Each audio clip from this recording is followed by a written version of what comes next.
वक्त आप कह सकते हैं सूक्ष्म व्यायाम कर लीजिए। सबसे बहुत अच्छा चीज़ मैं अगर बताऊं तो प्राणायाम का अभ्यास करिए। पंच प्राण से बना है ना, पंच तत्व से बना है, पंच कोशाज हैं इसमें, तो इन सब को नियंत्रित करता है आपका प्राणायाम। जाए लेकिन मेडिटेशन और प्राणायाम ज़रूर करें। आसन ज़रूरी नहीं है, उतना ज़रूरी नहीं है, ज़रूरी तो है में है तो बहुत सारी चीज़ें उसमें वर्जित होती हैं, लेकिन आप उसमें तब्दील हो जाता है। वो पूजा ना होकर के वो मेडिटेशन हो गया। सिंपल है। यदि आप अपने के लिए स्पेशल कौन कौन सा जो है योग लाभान्वित कर सकता है, जैसे पीरियड के वक्त होता है या फिर मान के चलिए गर्भवती महिलाएं हो गई, वो सब के लिए कौन कौन सा योग मतलब लाभान्वित होता है? उनके लिए तो कहा जाता है कि अगर आप पीरियड्स में हैं तो बहुत सारी चीज़ें उसमें वर्जित होती हैं, लेकिन आप उसमें सिंपल सुखासन का अभ्यास कर सकते हैं। आप मेडिटेशन यानी कि ध्यान, मेडिटेशन जो विषय है आप इसको काफ़ी जटिल बना देते हैं और समाज ने इसको जटिल बना दिया है, लोगों ने इसे जटिल बना दिया है। मेडिटेशन करें तो कैसे करें? अगर मेडिटेशन की बात की जाए तो मैंने यही समझा है कि यदि आप मान लें आप मंदिर जाते हैं या अपने पूजा घर में बैठते हैं, आप ईश्वर से अपनी बातों को कह देते हैं कि भगवान मुझे ये चाहिए, भगवान मुझे वो चाहिए, ठीक है। आप 2 मिनट बैठते हैं, भगवान का उत्तर क्या आता है? नहीं बैठते हैं। यदि आप बैठ करके 2 मिनट उसके उत्तर का आप जवाब उसके आने का यदि आप वेट करते हैं, इंतज़ार करते हैं, तो वो जो जब वार्तालाप में तब्दील हो जाता है वो पूजा ना होकर के वो मेडिटेशन हो गया। अच्छा, सिंपल है। यदि आप अपनी मन की बात ईश्वर तक पहुंचाते हैं और ईश्वर उसके जवाब में क्या बताता है आप सुनने के लिए यदि बैठते हैं, तो ये जो वार्तालाप की जो बातचीत है इसे ही हम ध्यान कहेंगे।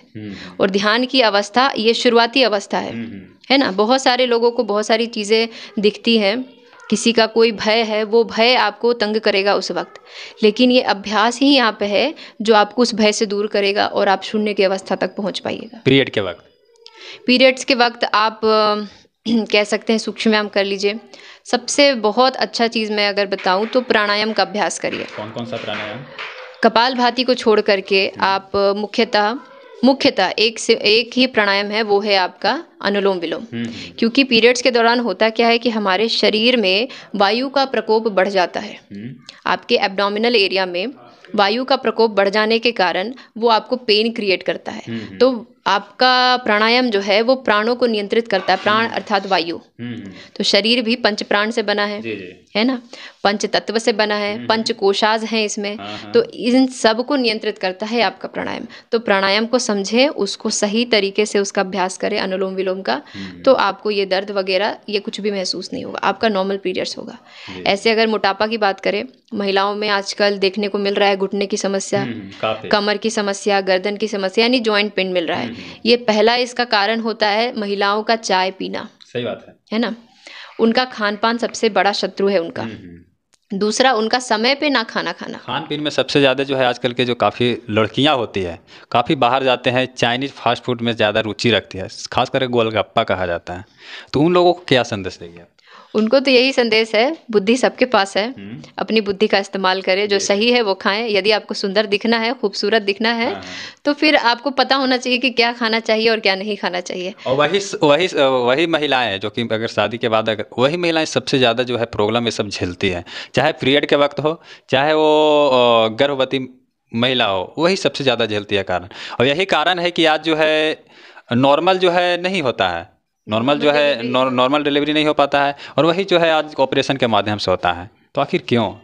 ये सब आपका दिनचर्या है, ये सब आपका खान पान का नतीजा है और इसमें कुछ भी नहीं है। आप देख लीजिए आजकल की जो हमारी दिनचर्या है वो पूरे तरीके से मशीनों से घिरी हुई है। सुबह उठते साथ मोबाइल का स्क्रीन दिखता है, मसाला पीसना है तो मिक्सी है, पोछा लगाना है, झाड़ू लगाना है तो उन सब के लिए मशीन, डंडा वाला वो झाड़ू पोछा सब कुछ, मतलब कि ईजी वे में हमारा काम खत्म हो जाए उसके लिए मशीनों से हम घिरे हुए हैं। इतने सारे आविष्कार हो चुके हैं।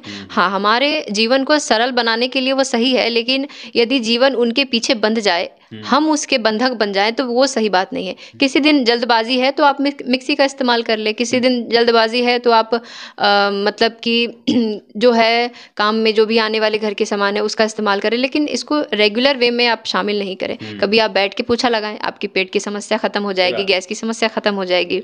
आप मसाला पीस लें, आपकी हाथ की एक्सरसाइज हो जाएगी। जाता पहले हुआ करता था, आप मील ना दे करके आटा घर पे उसको पिसवाएं, शुद्ध होगा, कोई मिलावट नहीं होगा। खान पान भी सही सही, शरीर भी सही, सब कुछ सही। स्वास्थ्य भी सही। बिल्कुल, सब कुछ सही होगा।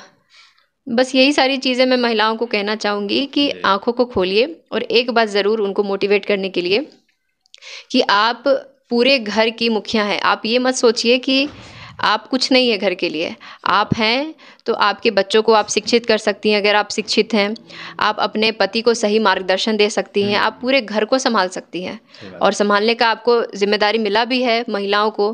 तो महिला यदि शिक्षित होगी तो पूरा परिवार शिक्षित सही होगा। बात है। इसीलिए आँखों को खोलें और शिक्षित हों और सही और गलत में अंतर करते हुए अपने खान-पान और अपनी दिनचर्या को सुधारें। आपको देख कर के ही आपके घरवाले भी धीरे-धीरे कहीं न कहीं अपने जीवन को सुधारेंगे। कहते हैं कि अगर समाज का विकास चाहिए तो महिला को जो है पहले शिक्षित होना आवश्यक होता है, क्योंकि समाज में जो योगदान होता है सर्वप्रथम महिला की होती है। तो मैम उन तमाम महिलाओं को और क्या संदेश देगी, आखिर योगासन और जो है पौराणिक जो योगासन प्राणायाम से जुड़े अथवा या नहीं, उन महिलाओं को क्या संदेश देगी आजकल के युवा वर्ग के लड़कियों को? हाँ, बिल्कुल आप जुड़े। मैं जिम का विरोध नहीं करूँगी, जी। मगर आप जिम से केवल शरीर के मसल्स को गेन कर सकते हैं, उसको जी। सुडौल बना सकते हैं, जी। लेकिन अपने आंतरिक तंत्र को यानी कि इनर सिस्टम्स को, डाइजेस्टिव सिस्टम हो गया, आपके सर्कुलेटरी सिस्टम हो जी, गए, ब्रीदिंग सिस्टम, जितनी भी चीज़ें हैं, उनको आप सही नहीं कर सकते। जी, जी। तो जिम जिम भी जाएँ लेकिन मेडिटेशन और प्राणायाम ज़रूर करें। आसन ज़रूरी नहीं है, उतना ज़रूरी नहीं है, ज़रूरी तो है, ऐसे ही है कि आसन ज़रूरी नहीं है, मगर आप प्राणायाम पे ज़्यादा ध्यान दें।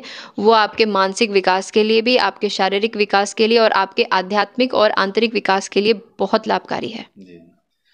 और बाकी इन योग के जो है तमाम प्रश्नों का जो है शुद्ध जो है उत्तर दिया श्रेया जी ने। कहते हैं कि योग प्रशिक्षक भी हैं। तो अगर इन से अगर कोई सवाल रह गया हो तो आप सभी कमेंट सेक्शन में कमेंट करके ज़रूर बताएं कि ये तमाम बिंदुओं के साथ अगले इंटरव्यू में आपके साथ उपस्थित रहूँगा। जय हिंद।